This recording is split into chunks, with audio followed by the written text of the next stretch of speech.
My name is Marcus Bennett. The last words my grandfather ever wrote to me were, "To the disappointment who ruined our name, nothing." The funny thing is, I'm the reason they had anything going on for themselves to begin with. I sat in the lawyer's office, staring at those words, feeling the paper crinkle under my fingers. The office smelled like old books and guilt, a combination that made my stomach turn. Mr. Harrison, our family lawyer, cleared his throat uncomfortably. His hands shook slightly as he held the document. "Would you like a moment, Mr. Bennett?" he asked softly. I smiled, thin and sharp like a blade. "No. Continue. Let's see how far loyalty gets you in this family." As he read through the will, listing assets and inheritance, I did the math in my head. 5 years. $7,500 a month. That totaled $450,000 I'd poured into keeping their bankrupt empire alive. Every cent they couldn't manage, I quietly covered. And now I was officially nothing. To my beloved granddaughter, Sophia, the estate, the company shares, and the house, Harrison continued reading. To my grandson's son, Marcus, nothing. That word echoed in the silent room. Nothing. It hit harder than any slap my father had ever given me, and there had been plenty of those. I remembered every argument, every time he'd called me useless, every moment he'd compared me to my perfect sister. Sophia, who'd never worked a real day in her life. Sophia, who spent their money on designer clothes and expensive vacations. Sophia, who was now getting everything. Harrison shuffled papers nervously, avoiding my eyes. He knew the truth. He had processed some of my transfers over the years, and had seen the payments flowing from my account to theirs. But lawyers don't question family matters. They just collect their fees and stay quiet. I leaned back in my chair, forcing myself to breathe slowly. 5 years of sacrifice, erased with a single word. Nothing. It started with a phone call 5 years ago. I was 26, fresh out of business school, working 16-hour days to launch my startup. "Marcus, your father's business is collapsing," Mom had said, her voice brittle but demanding. "We just need a little help until things stabilize." I just opened Bennett Analytics, a one-man operation in a rented office above a laundromat. The smell of detergent and bleach seeped through the floor, but it was mine. My dream. $7,500. That's what she asked for. "That's everything I have," I whispered into the phone, looking at my bank account. My mother's voice softened like silk wrapping a knife. "You're the only one we can depend on, sweetheart. Family takes care of family." So I sent it. Once, and again the next month. And the next. Until 5 years vanished, and my parents' comfort came at the expense of my ambition. My startup stayed small while their lifestyle stayed large. "Your sister will be taking over the company," Harrison said carefully, pulling me back to the present. "She's already listed as CEO of Bennett Industries." My stomach twisted into knots. The same company I'd rebuilt from ashes with my software, the analytics platform they'd stolen when I naively shared it for the family. I'd shown them my prototype 3 years ago, hoping they'd be proud. Instead, they'd copied every line of code, every algorithm, and integrated it into their failing business. My company was the reason their empire was breathing. My innovation had saved them from bankruptcy. And they just buried me alive in the process, treating me like I'd contributed nothing. Sophia didn't even know how to read a balance sheet, let alone run a tech company. But she had the smile, the charm, the ability to make my parents believe she walked on water. I stood up slowly, my chair scraping against the floor. I took out my phone. The payment app was still open on my screen. Family support. Recurring payment. Next payment due, 3 days. I'd automated it years ago, making it easier to keep bleeding myself dry without thinking about it. One tap to stop the bleeding. One tap to finally stop being their lifeline. "The estate transfer is effective immediately," Harrison said softly, watching me with uncertain eyes. He probably expected me to cry, to beg, to fall apart. "Perfect," I murmured, and pressed cancel. The screen flashed. Recurring payment canceled. "Would you like to confirm?" I pressed yes. Then I looked up at Harrison with the calmest expression I could manage. Please inform my family that the ghost they buried has stopped paying bills. Harrison's eyes widened. He understood. After 5 years of silent transfers, the money tree had just died. I walked out of that office feeling lighter than I had in years. 3 days later, my sister showed up at my office. She burst through the door without knocking, all designer heels and crocodile tears. Her makeup was perfect. Her outfit probably cost more than my monthly rent. "Dad's furious," Sophia hissed, slamming the door behind her. "The mortgage bounced. Investors are pulling out. You're destroying the family." I stood up from my desk, calm as still water. "You mean the family that erased me from existence? Tell Dad his ghost stopped paying the bills." She stepped closer, her perfume overwhelming in my small office. "You'll regret this, Marcus. Nobody makes it alone. You need us." I almost laughed. "Need you? I've been making it alone for 5 years while supporting all of you. You're about to find out just how much." Her face twisted with rage. She grabbed a coffee mug from my desk and threw it against the wall. It shattered, leaving a brown stain. "You're pathetic," she spat, then stormed out. I called my assistant, Kelly, the moment Sophia left. She appeared in my doorway, tablet in hand, eyebrows raised at the broken mug. "Move up the acquisition for Ridgetech," I said quietly. Kelly blinked, her fingers freezing over her tablet screen. "Sir, that's—" "Yes," I interrupted. "My father's property management firm. The one that handles all his company leases. Buy it." Kelly's eyes widened with understanding. Ridgetech owned and managed every building that Bennett Industries operated from, their headquarters, their warehouses, their data centers. If my family wanted to burn me out of the will, I'd buy the ground under their feet. "How fast can we move?" I asked. Kelly checked her tablet, scrolling through acquisition documents we'd been preparing for months. I'd seen this coming for a while, had sensed my father's growing resentment. 2 weeks if we expedite," she said. "Do it," I replied. "And Kelly, keep it quiet until the papers are signed." 2 days later, a headline exploded across every news outlet and social media platform. "Bennett family dispute. Son accused of financial abandonment." My father's photo appeared everywhere, his false tears, his fake humility perfectly calculated for the cameras.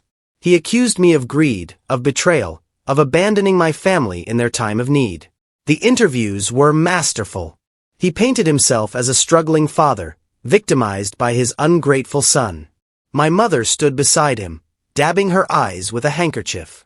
Sophia gave a tearful statement about how I'd turned my back on the people who raised me. They thought public shame would make me crawl back, that I'd panic and restore the payments to save my reputation. Instead, I smiled. I picked up my phone and called Kelly. "Release the files," I said calmly. "All of them." She hesitated for just a moment. "Are you absolutely sure?" "I've never been more sure of anything." Within hours, my PR team uploaded 5 years of documentation to every major platform. Bank transfers with dates and amounts. Text messages begging for just one more favor. Emails where my mother promised, "This is the last time." Screenshots of my dwindling bank account compared to their luxury purchases. The post ended with one simple line, "Who really abandoned whom?" By midnight, the internet had erupted. Hashtag Bennett Family Scandal was trending worldwide. People analyzed every receipt, every message, every transfer. Financial experts calculated that I'd given them nearly $500,000 while living in a tiny apartment and eating ramen for dinner. Journalists dug deeper and found the truth about my stolen software. Tech blogs published articles comparing my original prototype to the system Bennett Industries now used.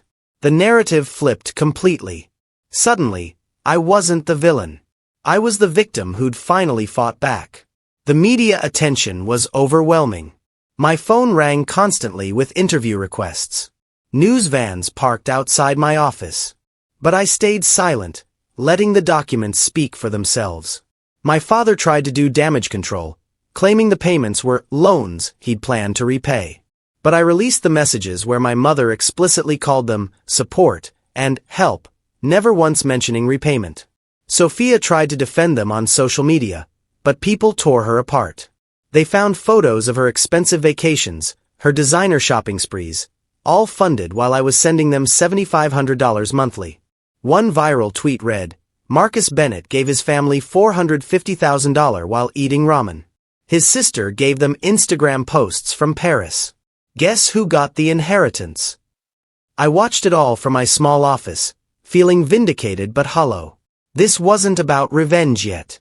This was just about the truth. The revenge would come later.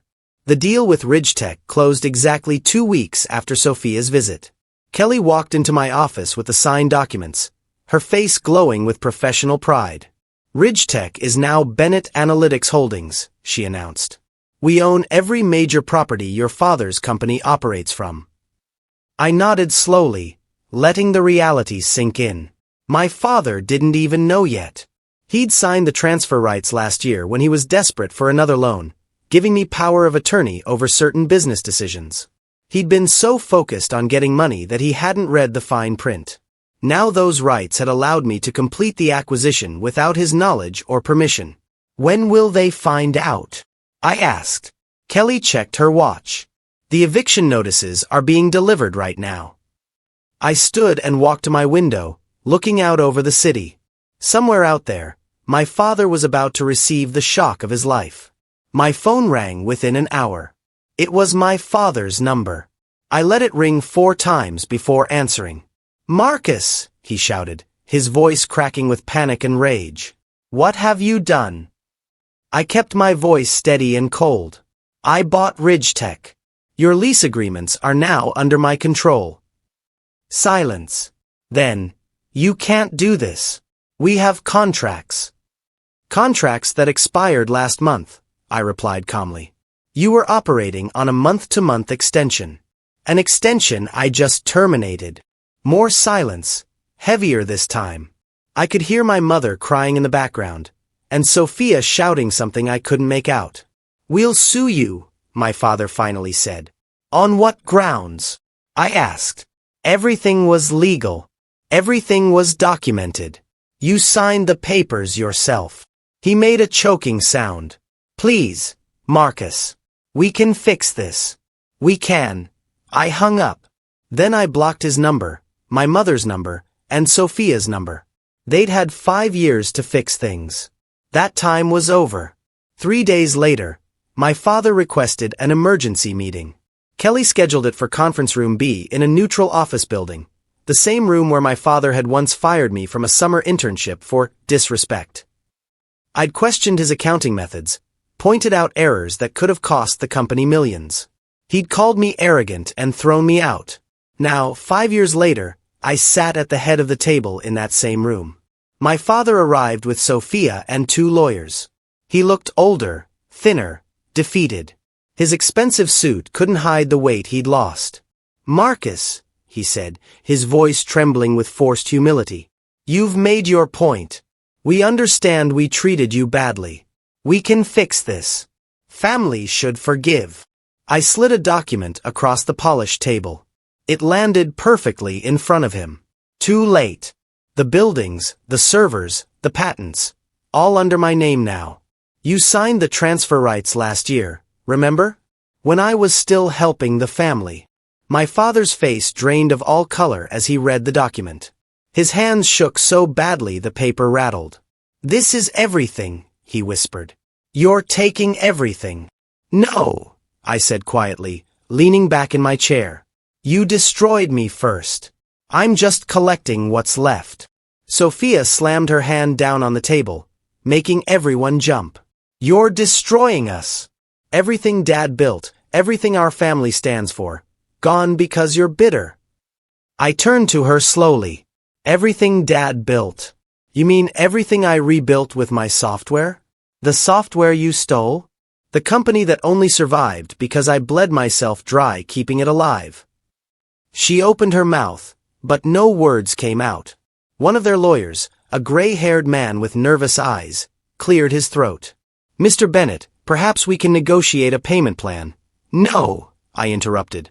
"No negotiations. No payment plans. No second chances. You had 5 years of chances. My father's lawyer tried a different approach. The court might view this as retaliation. Family law can be complicated. I pulled out another folder and slid it across the table. These are communications from the past 5 years.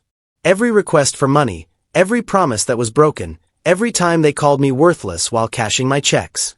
Plus documentation of the stolen intellectual property. My software, my algorithms, my code, all taken without compensation or even acknowledgement.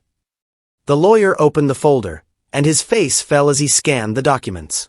He whispered something to my father, who slumped in his chair like a deflated balloon. "You planned this," Sophia said accusingly, her voice shaking. "You've been planning this revenge for years." I met her eyes. "No. I've been surviving for years. The planning only started when I got the will." I stood up, buttoning my jacket. "This meeting is over. You have 30 days to vacate all properties. After that, the locks change and everything inside becomes property of Bennett Analytics Holdings." As I walked toward the door, my father's voice stopped me. "Marcus, please. I'm begging you. Your mother and we'll lose everything. The house, our savings, everything." I turned back to face him. For a moment, I saw the father I'd known as a child, before success had corrupted him, before money had become more important than family. But that father was gone. "You left me nothing in your will," I said softly. "So now you'll understand how that feels." I walked out, leaving them sitting in that conference room with their lawyers and their panic and their regrets. Kelly was waiting outside with the car. "How did it go?" she asked as I climbed in. "Exactly as planned," I replied. "What's next on the schedule?" She checked her tablet. "Meeting with venture capitalists at 2. They want to invest in Bennett Analytics." I nodded. "Good. Let's show them what a company looks like when it's not being drained dry by family." By the end of the quarter, Bennett Industries filed for bankruptcy. The news made headlines again, but this time the story was different. Journalists detailed how the company had been failing for years, propped up only by secret payments from the son they'd written out of the will. Financial analysts praised my strategic acquisition of RidgeTech, calling it a brilliant business move. My father tried one last public appeal, crying on a morning talk show about how his son had destroyed him. But the internet wasn't sympathetic anymore. People remembered the receipts, the stolen software, the inheritance that excluded the only person who'd actually helped. One comment summed it up perfectly. "He didn't destroy you. He just stopped saving you." The family estate went to auction. I watched online as strangers bid on furniture I'd eaten dinner at, art I'd grown up seeing on the walls. I felt nothing. Those weren't memories anymore. They were just objects in a house that had never really been a home. Meanwhile, Bennett Analytics tripled in value. The venture capitalists had invested heavily, impressed by my technology and business model. We expanded to 3 cities, hired 50 new employees, and secured contracts with major corporations. The same software my father had stolen and misused was now the foundation of a legitimate empire. I moved into a new office in a downtown high-rise with floor-to-ceiling windows overlooking the city. Kelly was promoted to vice president. We hired the best developers, the smartest analysts, the most creative minds. Everything my original vision had been, we were finally building. One afternoon, Kelly knocked on my office door. "Sir, there's a call from Sophia. She's called 12 times today." I didn't look up from my computer. "Block her number." "Already did. But she's calling from different phones, showing up at the front desk." I sighed. "What does she want?" "She says she needs to talk to you. It's important." "Everything is always important to her," I replied. "The answer is no." But Sophia was persistent. She finally caught me in the parking garage one evening as I was leaving work. She looked different. No designer clothes, minimal makeup, tired eyes. "Marcus, please. Just 5 minutes." I kept walking toward my car. "You had 5 years of my minutes. You wasted them." She grabbed my arm, and I stopped, more from surprise than anything else. "I was wrong," she said, her voice cracking. We were all wrong. I see that now. I pulled my arm free. You see it now because you're broke. You didn't see it when you were spending my money. I know. I'm not asking for money. She paused, struggling with words. I just want you to know I'm sorry. For everything. For not speaking up, for taking advantage, for treating me like I was nothing. I finished. She nodded, tears streaming down her face. Yes. I looked at her for a long moment. A year ago, maybe even a month ago, those tears might have worked. Sophia, I said quietly, do you know what the worst part was? It wasn't the money. It wasn't even being written out of the will. She looked up at me, confused. It was the fact that you all knew. You knew I was sacrificing everything, and you didn't care. You saw me struggling, living in a terrible apartment, eating cheap food, working myself to exhaustion, and you just kept taking. Fresh tears spilled down her cheeks. I know. I'm so sorry. You're sorry because you got caught. You're sorry because there are consequences.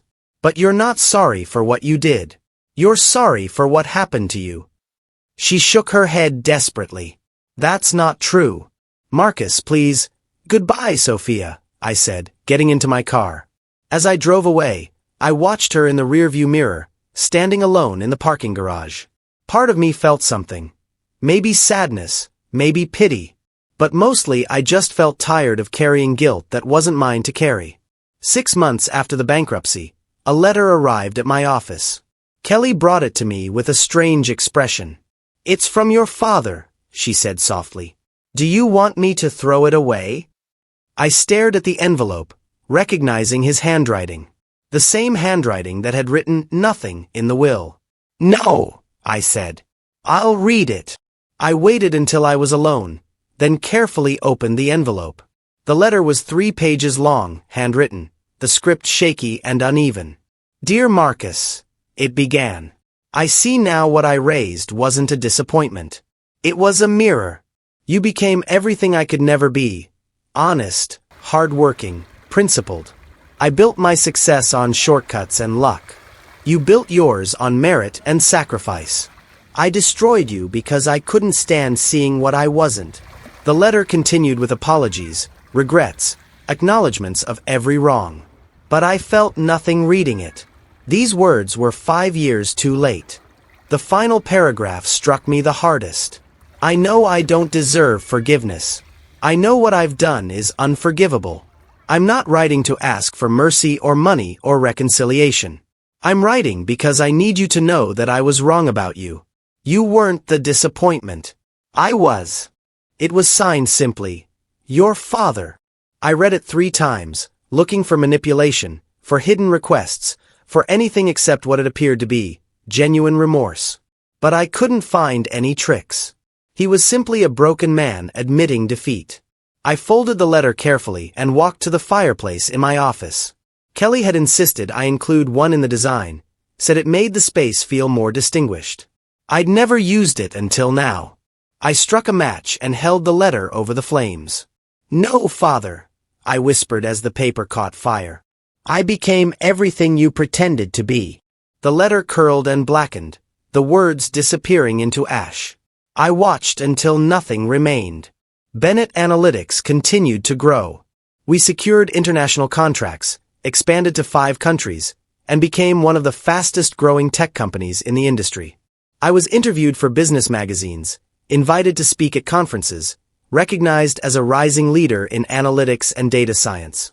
Everything I'd dreamed of during those years in the laundromat office was coming true. But success felt different than I'd imagined.